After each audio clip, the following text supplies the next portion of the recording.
A partir de agora, na Rádio Rio de Janeiro, ensinamentos de Paulo de Tarso, com Berenice Lima. Olá, amigos. Finalizando o capítulo 9, né, que nós fechamos o programa passado, numa profunda reflexão, porque o Paulo, né, nesse capítulo, ele está completamente vendido, né? Já está tudo estabelecido para que ele seja condenado, mas mesmo assim um amigo, uma pessoa que ele curou, foi ajudá-lo. Esse capítulo é o prisioneiro do Cristo, e quando ele é chamado, há 2 anos que o processo dele não consegue andar na justiça lá romana, né? E como esse Domício ficou amigo dele, então foi ver o processo dele e realmente começou a andar, e em 2 semanas ele foi lá, em 4 dias, aliás, ele foi chamado a depor. E quando ele foi sozinho perante os juízes, respondendo tudo que foi lhe perguntado. E é interessante que os juízes verificaram a inconsistência, né, daquelas acusações e a infantilidade dos argumentos apresentados contra ele. E ele, respondendo com a sua sabedoria, com a sua simplicidade, ele gerou uma profunda simpatia. Mas mesmo assim ele vai ser condenado, que a gente sabe que ele foi condenado, nos mostrando que a justiça dos homens falha e que a gente, antes de tomar partido de alguém, a gente verifique por nós mesmos, que a gente verifique para que a gente não entre neste grupo de inconsistência, né? Que a gente não saiba realmente julgar as pessoas, que a gente tome muito cuidado ao julgar, muito cuidado, porque quantos julgaram o Paulo? Quantos? E apenas julgando porque ouviu alguém falar, porque estava em algum grupo, mas sem conhecer a profundidade do caso. Então eu acho que isso é um grande ensinamento para todos nós. Uma frase da Joana de Ângeles, um ensinamento, ela diz que em 99% dos casos que nós julgamos, 99% nós estamos errados, porque nós não sabemos as entranhas, nós não sabemos. Então que a gente tenha cautela ao julgar, né? Principalmente as coisas das mídias. No livro Nos Domínios da Mediunidade, uma psicografia do Chico Xavier, tem um caso muito interessante que um jornalista jovem que quer se projetar nas mídias, né, ele está escrevendo sobre um caso. Aconteceu um caso de homicídio e ele está querendo aproveitar aquela oportunidade para ele ser conhecido como jornalista.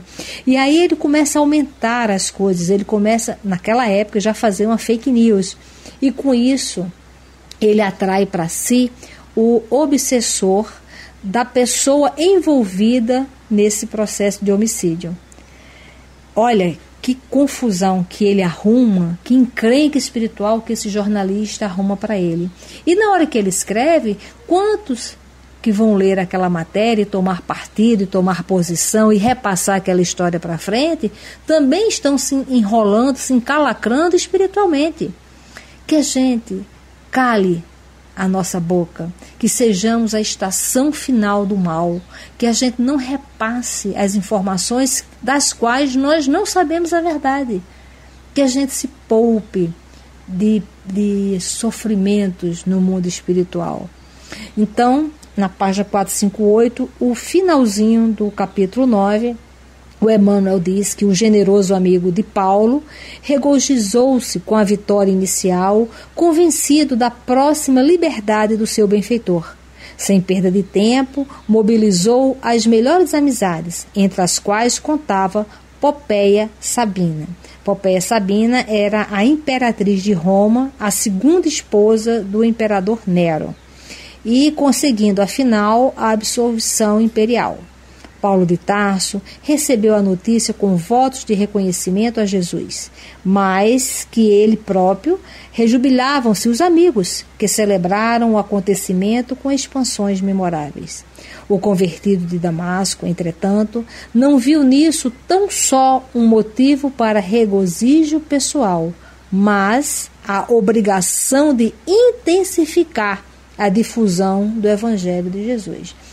Esse aqui é um grande ensinamento para nós, quando a gente se sentir aliviado por alguma coisa, que a gente devolva aquele benefício ao universo, que a gente intensifique a divulgação do Evangelho através das nossas práticas, que a gente não perca a oportunidade de se transformar.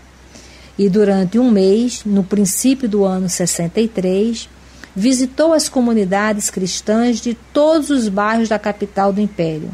Sua presença era disputada por todos os círculos, que recebiam entre carinhosas manifestações de respeito e de amor pela sua autoridade moral. Veja que antigamente, no início do livro, quando ele era Saulo de Tarso, ele era bem recebido em todos os lugares. As pessoas iam para ouvi-lo pela sua autoridade dentro da comunidade judaica. Ele tinha uma autoridade de cargo, ele tinha uma autoridade apenas aparente. Tanto que quando ele deixou de ser lá a pretensão de ser rabino, todos deram as costas para ele. Então que a gente não se iluda com os nossos títulos, que a gente busque essa autoridade moral. Esse é o nosso tesouro, que a traça não rói, o ladrão não rouba, o ferrugem não corrói. Que a gente saiba avaliar o que realmente nós temos. E ele continua dizendo que organizando planos de serviço para todas as igrejas domésticas que funcionavam na cidade, e depois de inúmeras prédicas gerais nas catacumbas silenciosas, o incansável trabalhador resolveu partir para a Espanha. Debalde intervieram os colaboradores, rogando-lhe que desistisse. Nada o demoveu. De há muito, alimentava o desejo de visitar o extremo do Ocidente, e, se fosse possível, desejaria morrer convicto de haver levado o Evangelho aos confins do mundo. Morrer, todos nós vamos. Então, qual é a nossa missão? Qual é a nossa missão ao morrer e estarmos bem espiritualmente? De estarmos, sim, no reino dos céus, mas por questões íntimas. Então, esta foi a programação que ele fez, em cima dessa única verdade que todos nós sabemos, que é a morte. E agora nós vamos iniciar o último capítulo do livro, que é o capítulo 10, que tem o título Ao Encontro do Mestre. E Emmanuel começa assim: às vésperas da partida em busca da gentilidade espanhola, eis que o apóstolo recebe uma carta comovente de Simão Pedro. O ex-pescador de Cafarnaum escrevia-lhe de Corinto, avisando sua próxima chegada à cidade imperial. A carta era afetuosa e enternecedora, cheia de confidências amargas e tristes. Pedro confiava ao amigo suas derradeiras desilusões na Ásia e mostrava-se-lhe vivamente interessado pelo que lhe sucedera em Roma. Ignorando que o ex-rabino fora restituído à liberdade, procurava confortá-lo fraternalmente. Também ele, Simão Pedro, deliberava exilar-se junto dos irmãos da metrópole imperial, esperando ser útil ao amigo em quaisquer circunstâncias.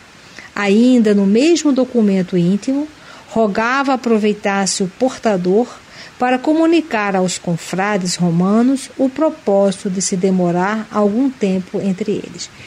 Então, o Pedro aqui ele está desiludido, ele está chateado, que é normal, mas que a gente traga esse aprendizado dele para a nossa vida, porque a gente fica decepcionado quando nós colocamos nas outras pessoas os nossos propósitos.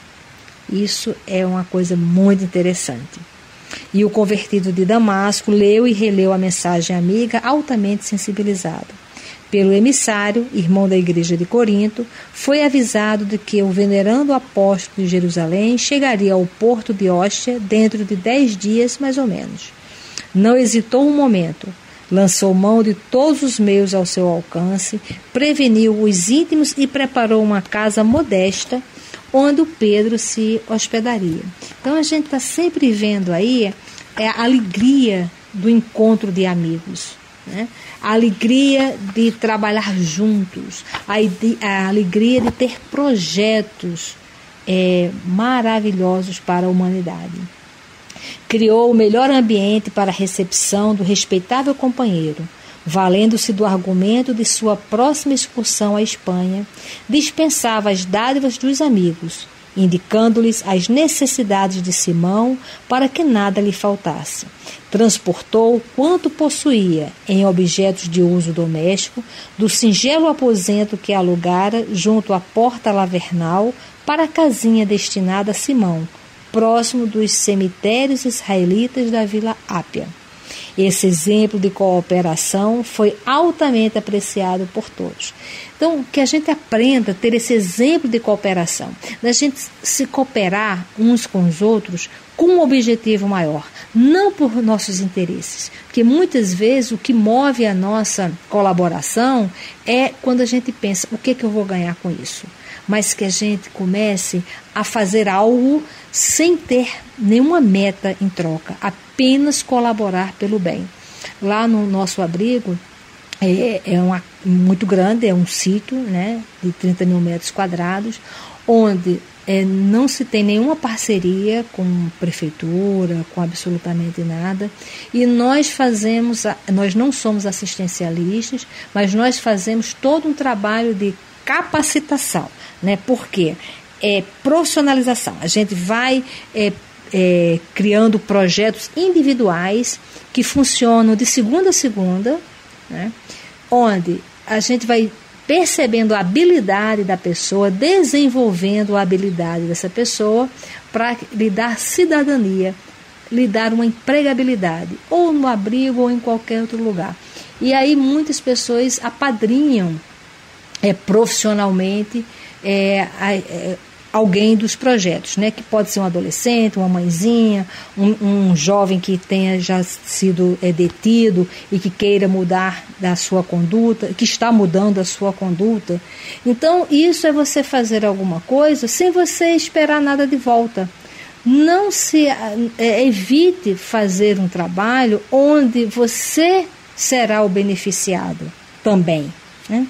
E aí ele continua, os irmãos mais humildes fizeram questão de oferecer pequeninas utilidades ao apóstolo venerando que chegaria desprovido. Informando de que a embarcação entrava no porto, o ex-rabino largou-se pressurosamente para a Óstia. Lucas e Timóteo, sempre em sua companhia, junto de outros cooperadores devotados, o amparavam nos pequenos acidentes do caminho, dando-lhe o braço aqui e ali. Não fora possível organizar uma recepção mais ostensiva. A perseguição surda aos adeptos do Nazareno apertava o cerco por todos os lados. Os últimos conselheiros honestos do imperador estavam desaparecendo. Roma assombrava-se com a enormidade e quantidade de crimes que se repetiam diariamente.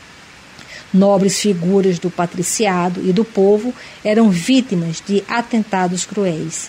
A atmosfera de terror dominava todas as atividades políticas e, no cômputo dessas calamidades, os cristãos eram os mais rudemente castigados, em vista da atitude hostil de quantos se acomodavam com os velhos deuses e se regalavam com os prazeres de uma existência dissoluta e fácil.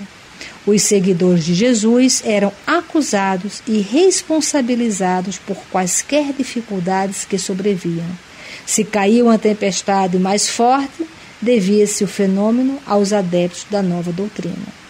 Então a gente vê aí essa perseguição muito forte, que essa perseguição de tempos em tempos ela surge e nós temos que fazer a nossa avaliação, porque em algum momento nós já fomos os perseguidores. Que a gente não persiga ninguém, nenhuma religião, que sejamos firmes com o propósito de aproveitar esta reencarnação. Então, que a gente se posicione sempre estabelecendo para nós sermos a estação final do mal. E aí ele diz que se o inverno era mais rigoroso, a acusação pesava sobre os cristãos, porquanto ninguém como os discípulos do crucificado havia desprezado tanto os santuários da crença antiga, abominando os favores e os sacrifícios aos numes tutelares. A partir do reinado de Cláudio, espalhavam-se lendas torpes a respeito das práticas cristãs. Olha, então por que se espalhavam essas lendas? Quem espalhavam? Quem ouviam? Quem repassavam? Por isso que nós temos que ter muito cuidado em repassar informações que nós não participamos, que nós não vimos e que nós não sabemos de fato. Nós ouvimos falar, porque isso vai trazer para a gente uma responsabilidade muito grande. Porque, olha, isso aqui, a fake news, ela existe desde sempre, né? Então, essas lendas que se espalhavam, isso trouxe um problema para a humanidade muito grande. E quem sabe não fomos nós, nesta época, que espalhamos essas lendas torpes, né? Então, que a gente feche a nossa boca e que a gente só repasse aquilo que a gente sabe, que a gente viu. Hoje as mídias facilitam muito para nós errarmos. Que a gente pense sobre isso. E aí ele continua: a fantasia do povo, ávido das distribuições de trigo nas grandes festas do circo, imaginava situações inexistentes, gerando conceitos extravagantes e absurdos com relação aos crentes do Evangelho. Por isso mesmo, desde o ano 58, os cristãos imbeles eram levados ao circo como escravos revolucionários ou rebeldes que deveriam desaparecer. A opressão agravara-se dia a dia. Os romanos mais ou menos ilustres, pelo nome ou pela situação financeira, que simpatizavam com a doutrina do Cristo, continuavam indenes de públicos vexames. Mas os pobres, os operários, os filhos da plebe eram levados ao martírio, às centenas. Assim, os amigos do Evangelho não prepararam nenhuma homenagem pública à chegada de Simão Pedro. Em vez disso, procuraram dar ao fato um cunho todo íntimo, de maneira a não despertar represálias dos esbirros da situação. Paulo de Tarso estendeu os braços ao velho amigo de Jerusalém, tomado de alegria. Simão trouxera a esposa e os filhos, além de João. Sua palavra generosa estava cheia de novidades para o apóstolo do gentilismo. Então a gente está vendo aqui a família, né, do Pedro aí aparecendo com seus filhos, todos envolvidos nessa nova jornada, né? E o João sempre muito presente. Então, sua palavra generosa estava cheia de novidades para o apóstolo do gentilismo. Em poucos minutos, ficou sabendo da morte de Tiago e das novas torturas infligidas pelo Sinédrio à igreja de Jerusalém. O velho pescador contava as últimas peripécias de sua sorte, bem-humorado. Então, mesmo com essa situação toda, ele estava bem-humorado. Mas o que fazia ele estar bem-humorado? É que ele era alienado? Não, é porque ele sabia sobre a morte, que a morte é só do corpo, da imortalidade da alma, do que lhe esperava, da sua bagagem espiritual, do que ele plantou. Então ele está tranquilo. E aí a gente tem que fazer reflexão. Será que nós somos bem-humorados na vida porque nós estamos tranquilos pelo que nós já fizemos? E o Emmanuel fala: comentava os testemunhos mais pesados com um sorriso nos lábios e intercalava toda a narrativa de louvores a Deus. Depois de reportar-se as lutas que empenhara em muitas e repetidas peregrinações, contava ao ex-rabino que se refugiara alguns dias em Éfeso, junto de João, sendo acompanhado pelo filho de Zebedeu até Corinto, onde resolveram demandar a capital do império. Paulo, por sua vez, relatou as tarefas recebidas de Jesus nos últimos anos e era de ver-se o otimismo e a coragem desses homens que, inflamados do espírito messiânico e amoroso do Mestre, comentavam as desilusões e as dores do mundo como láureas da vida.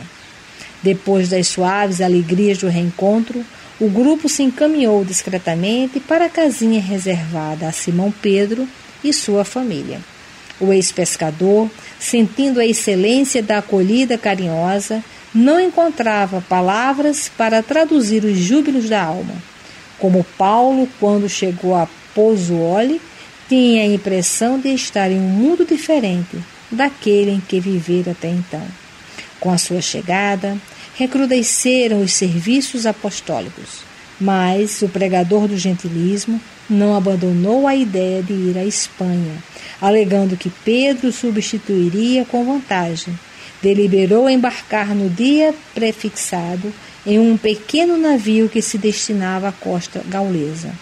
Não valeram amistosos protestos, nem mesmo a insistência de Simão para que adiasse a viagem.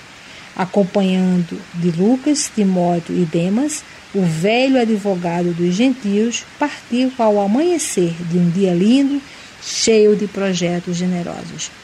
Então, o que move o Paulo são os projetos de divulgação, os projetos de vida, de evolução espiritual. Isto é o que move ele o tempo inteiro. E a missão visitou parte das Gálias, dirigindo-se ao território espanhol, demorando-se mais na região de Tortosa. Em toda parte, a palavra, né? Então ele foi para esse objetivo, né? Divulgar o evangelho, aí falando o tempo todo. Em toda parte, a palavra e feitos do apóstolo ganhavam novos corações para o Cristo.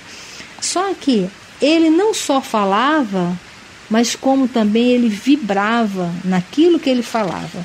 E, principalmente, ele experimentava, ele colocava em prática. E, com isso, ele levava essa renovação de esperança às pessoas, né, com vistas ao reino de Deus. Em Roma, todavia, a situação prosseguia cada vez mais grave. Com a perversidade de Tigelino à frente da prefeitura dos pretorianos, acentuara-se o terror entre os discípulos de Jesus. Faltava somente um édito em que os cidadãos romanos, simpatizantes do Evangelho, fossem condenados publicamente, porque os libertos, os descendentes de outros povos e os filhos da plebe já enchiam as prisões. E assim começam as perseguições, e assim começam a segregação, a separação da religião. Então você presta, aquele outro não presta, você é fiel, o outro é fiel, esse grupo é melhor do que aquele outro grupo, então se o meu grupo é mais forte, vamos acabar com o grupo mais fraco. E nós percebemos que essa ideia persiste sempre, desde que o mundo é mundo. E nós precisamos fazer uma reflexão se nós participamos de algum grupo que a gente se acha melhor. Se a gente, em algum momento, a gente pensa que outras pessoas ou outro grupo devem desaparecer porque nós somos melhores, porque o que nós pensamos está certo. Então, quando a gente pensa dessa forma, nós estamos na contramão do progresso espiritual. Veja que em nenhum momento Jesus ou os seguidores ou Paulo queria que as pessoas mudassem para eles. Não, eles apenas mudaram por si só. E esse é o grande ensinamento para todos nós. Muita paz. Você ouviu na Rádio Rio de Janeiro Ensinamentos de Paulo de Tarso, com Berenice Lima.